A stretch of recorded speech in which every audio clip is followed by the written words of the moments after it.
అందరికీ నమస్కారం. ప్రభుత్వ పథకాల అప్డేట్స్ ముఖ్యంగా ఇందిరమ్మ ఇండ్లు, రేషన్ కార్డులు, భూమి లేని పేదలకి 12,000, రైతు భరోసా ఈ విధంగా అనేక సంక్షేమ పథకాల గురించి, ఆ సంక్షేమ పథకాల్లో లబ్ధి పొందే విధంగా మన ఛానల్‌లో సలహాలు, సూచనలు, సందేహాలకు సమాధానాలు వీటన్నిటి మీద వీడియోస్ అయితే వస్తుంటాయి. తప్పకుండా లైక్ చేస్తూ ఉండండి. ఇక ఎవరైనా సబ్స్క్రైబ్ చేసుకోకపోతే వెంటనే సబ్స్క్రైబ్ చేసుకోండి. ఇక వివరాల్లోకెళ్తే తెలంగాణ క్యాబినెట్ భేటీ అయితే ఆహ్, ఫిబ్రవరి 5వ తేదీన నిర్వహించబోతున్నట్టు కీలక అప్డేట్ అయితే వచ్చింది. మరి ఇక ఫిబ్రవరి 7న ప్రత్యేక అసెంబ్లీ సమావేశాలు కూడా ఏర్పాటు చేస్తున్నట్టు అప్డేట్ అయితే వచ్చింది. ఇక్కడ ముఖ్యంగా చూస్తే గత 2 నెలల క్రితం సమగ్ర కుటుంబ కులగణన సర్వే కూడా నిర్వహించడం జరిగింది. ఇక బీసీ రిజర్వేషన్లకు సంబంధించి ఒక ఆహ్, ఒక నిర్ణయం తీసుకునేదానికి ఈ సర్వే అయితే చేయించడం జరిగింది. మరి బీసీ రిజర్వేషన్ల పెంపుపై కూడా చర్చ జరుగుతుంది ఈ అసెంబ్లీ సమావేశాల్లో. దాదాపు బీసీలకు 42% రిజర్వేషన్ కేటాయింపుపై కూడా అసెంబ్లీలో చర్చించే అవకాశం ఉంది. మొట్టమొదట 7న ప్రత్యేక అసెంబ్లీ సెషన్ కూడా ఏర్పాటు చేయబోతున్నారు. ఇక కులగణన నివేదికపై చర్చిస్తారు. ఈ సమగ్ర కుటుంబ కులగణన నివేదికని ఫిబ్రవరి 2వ తేదీన ఆహ్, ప్రభుత్వానికి బీసీ డెడికేషన్ కమిషన్ అయితే సమర్పించబోతుంది. ఇది దాదాపు ఈ సమగ్ర కుటుంబ కులగణన సర్వే అయితే దాదాపు 800 పేజీల వరకు ఉంది కాబట్టి దీని మీద విస్తృతంగా అధ్యయనం చేయాల్సినటువంటి అవసరం అయితే ఉంది. ఈ కులగణన నివేదికపై ఫస్ట్ క్యాబినెట్లో డిస్కషన్ అయితే చేస్తారు 5వ తేదీన. ఆ క్యాబినెట్లో డిస్కషన్ చేసి మరి బీసీలకు ఎంత రిజర్వేషన్ అమలు పరచాలి, ఎంత రిజర్వేషన్ పెంచాలి అనే అంశం మీద క్యాబినెట్ మీటింగ్లో ఒక నిర్ణయానికి వచ్చిన తర్వాత బీసీ రిజర్వేషన్ల పెంపుపై కూడా చర్చించిన తర్వాత ఈ 5వ తేదీన జరిగే క్యాబినెట్ మీటింగ్లో ఒక నిర్ణయం తీసుకొని ఫైనల్గా ఫిబ్రవరి 7వ తేదీన ప్రత్యేక అసెంబ్లీ సెషన్లో కూడా ఈ బీసీ రిజర్వేషన్ల పెంపు తర్వాత ప్రతిపక్షాలతో కూడా చర్చ జరిపి ఒక నిర్ణయానికి అయితే వస్తారు. అసెంబ్లీ సమావేశంపై ఇప్పటికే గవర్నర్తో కూడా సీఎం చర్చలు అయితే జరిపారు. 26న రాజ్భవన్లో ఎట్ హోమ్ సందర్భంగా గవర్నర్తో ప్రత్యేకంగా సీఎం అయితే భేటీ అయ్యారు. ఈ నెల 5న రాష్ట్ర క్యాబినెట్ భేటీ ఖచ్చితంగా జరిగే అవకాశం ఉంది.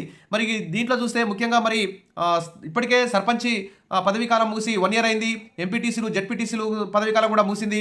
మరి గ్రామ పంచాయతీలకు సంబంధించి, స్థానిక సంస్థలకు సంబంధించి కేంద్ర ప్రభుత్వం నుంచి ఒక పైసా కూడా నిధులు రావడం లేదు. కాబట్టి క్షేత్రస్థాయిలో అందరూ కూడా గ్రామ పంచాయతీల నుంచి అయితే ప్రభుత్వం మీద ఒత్తిడి వస్తుంది. వెంటనే ఈ గ్రామ పంచాయతీ ఎన్నికలు, సర్పంచ్ ఎన్నికలు, ఎంపీటీసీ, జెడ్పీటీసీ ఎన్నికలు కూడా నిర్వహించాలని చెప్తున్నారు. ఇప్పుడు మున్సిపాలిటీలో కూడా పదవీకాలం ముగిసితో ప్రత్యేక అధికారుల పాలన అయితే కొనసాగుతుంది.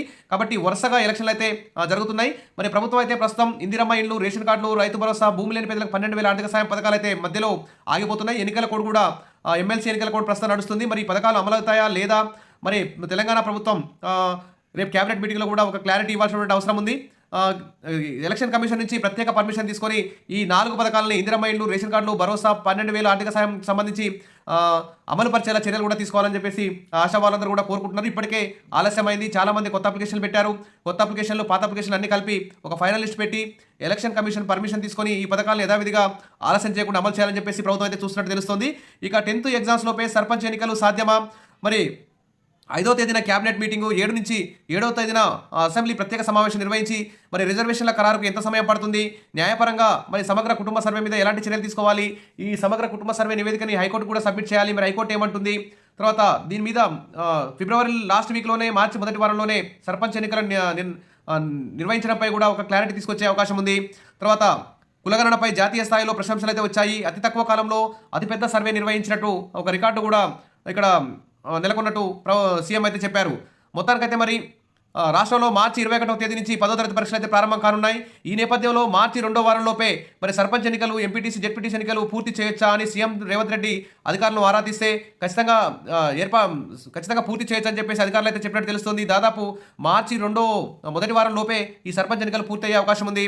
ఇక వార్డుల వారీగా బీసీ కులాల డేటాను ఎన్ని రోజుల్లో ఫైనల్ చేయొచ్చు, రిజర్వేషన్ల ఖరారుకు డెడికేటెడ్ కమిషన్కు ఎన్ని రోజులు సమయం పడుతుంది, మరి కమిషన్ రిపోర్ట్ తర్వాత ఎలక్షన్ షెడ్యూల్ ప్రకటించి రిజల్ట్ ఇవ్వడానికి ఇంకా ఎన్ని రోజులు సమయం పట్టొచ్చు అని అధికారులు అయితే వివరాలు అడిగినట్టు తెలుస్తోంది. ఇక సమావేశంలో పాల్గొన్న సీఎం 10th ఎగ్జామ్స్ స్టార్ట్ అయ్యే లోపే ఎన్నికల నిర్వహణ సాధ్యాసాధ్యాలపై అధికారులతో చర్చించారు.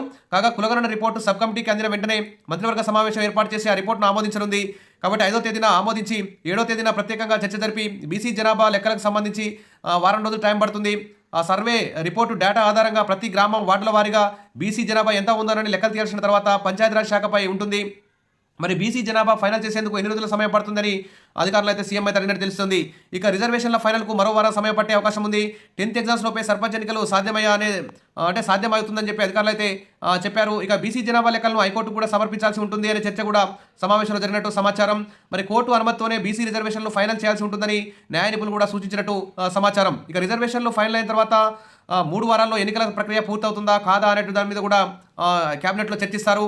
తర్వాత ఖచ్చితంగా 10వ తరగతి పరీక్షలకు ముందే ఈ షెడ్యూల్ మొత్తం పూర్తి అవుతుందని చెప్పి అధికారులు అయితే హామీ ఇచ్చారు. అయితే 10వ తరగతి పరీక్షలు ప్రారంభమయ్యేలోపు ఎన్నికలు పూర్తి చేయొచ్చని సీఎం ప్రశ్నించినప్పుడు అధికారులు కంప్లీట్ చేయొచ్చని సమాధానం ఇచ్చినట్టు సమాచారం. మార్చి 21 నుంచి 10th ఎగ్జామ్స్ అయితే మొదలు కానున్నాయి.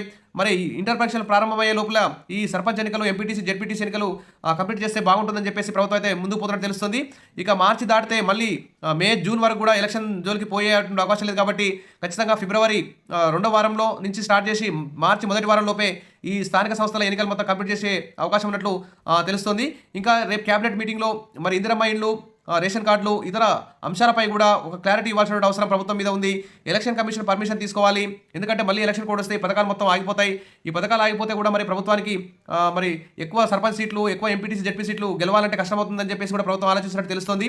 మరి దీనికి సంబంధించి ఎలక్షన్ కమిషన్ ఎలాంటి నిర్ణయం ప్రకటిస్తుంది, ప్రభుత్వం ఏ విధంగా ముందుకు పోతుంది, ఇటు సంక్షేమ పథకాల అమలు, 10th ఇంటరు ఎగ్జామ్స్ షెడ్యూలు, తర్వాత సమగ్ర కులగణన సర్వేపై బీసీ రిజర్వేషన్ల పెంపు, ఇలాంటి అంశాలన్నిటితో ఈ స్థానిక సంస్థల ఎన్నికలు అయితే ముడిపడి ఉన్నాయి. మరి ప్రభుత్వం ఏం చర్యలు తీసుకుంటుంది అనే దాని మీద కూడా అందరూ కూడా ఆసక్తి ఎదురు చూస్తున్నారు. ఇక దీనికి సంబంధించి ప్రతి అప్డేట్, సర్పంచ్ ఎన్నికలు, స్థానిక సంస్థల ఎంపీటీసీ, జెడ్పీటీసీ సంబంధించి ప్రతి అప్డేట్ మన ఛానల్ వస్తుంది కాబట్టి తప్పకుండా మన ఛానల్ని సబ్స్క్రైబ్ చేసుకోండి. వీడియోస్ అయితే లైక్ చేసి ఉండండి. Thank you.